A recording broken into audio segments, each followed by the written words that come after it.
Maintenant, voyons les étapes clés de ce processus. Il y a en fait 4 étapes clés de ce processus de constitution du groupe multi-acteurs. La première, c'est de définir le type de comité multi-acteurs. Une des premières décisions à prendre est de faire le choix entre un comité consultatif et un comité de pilotage. Un comité consultatif agit comme conseiller dans le cadre d'un processus, mais n'a pas de pouvoir décisionnel. Un comité de pilotage dirige un processus et fournit également des conseils. Il a le pouvoir de prendre des décisions et aucune décision majeure ne peut être prise sans son approbation. Deuxième étape clé, identifier les participants potentiels du comité.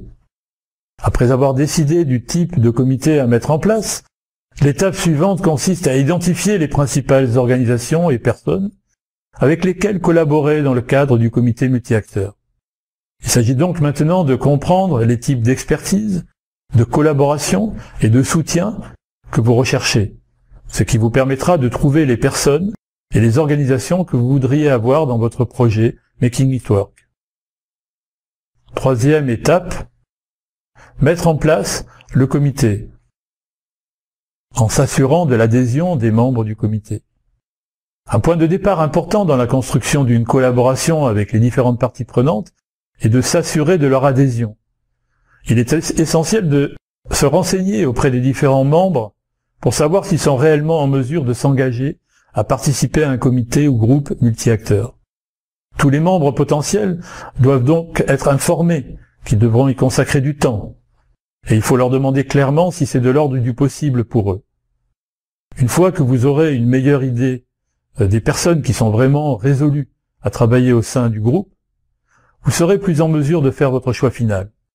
Cette étape est très importante, parce que les comités sont trop souvent constitués sans veiller à ce que tous les membres puissent réellement s'engager à participer activement. Enfin, la quatrième étape, c'est de rédiger les termes de référence de ce comité. Après avoir identifié le type de comité, les membres, les objectifs et les rôles, il est souhaitable à présent pour le comité de rédiger ses termes de référence, c'est-à-dire son mandat. Cela permet au groupe de travailler ensemble pour décider de quelle façon le comité fonctionnera. Si vous le souhaitez, chaque membre du comité peut signer les termes de référence pour signifier son engagement formel au projet. Il est extrêmement important de clarifier les attentes dès le début. Alors lorsque vous aurez franchi ces 4 étapes et donc mis en place un comité multi-acteurs, on va voir donc qu'il s'agit d'animer une première réunion de travail avec ce comité pour aboutir ensuite à un plan d'action Making It Work. Pour qu'un comité multi-acteurs fonctionne de manière satisfaisante, des mesures doivent être mises en œuvre pour s'assurer que tous les membres du comité s'impliquent et pour jeter les bases d'un organisme participatif efficace. Souvenez-vous que les projets peuvent varier considérablement. Par conséquent, il n'existe pas de modèle standard de comité. Cependant, il y a des étapes importantes dans le processus Making It Work qu'un comité doit accomplir en tant que groupe. L'un des objectifs primordiaux du processus Making It Work consiste à bénéficier de l'approche multi-acteurs.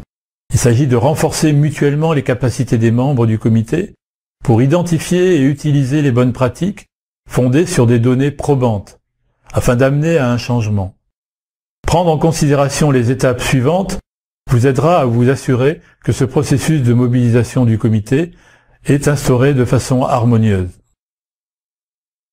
Ensuite, il est toujours utile de dispenser au comité une petite formation initiale sur la méthodologie Making It Work afin de les familiariser avec l'approche Making It Work. Donc nous vous conseillons de leur présenter Making It Work à travers des exemples d'initiatives qui ont déjà été réalisées et qui sont disponibles sur le site internet Making It Work ainsi que dans le guide, et discuter de la valeur ajoutée, des résultats et de l'impact obtenu. Je vous remercie de votre attention.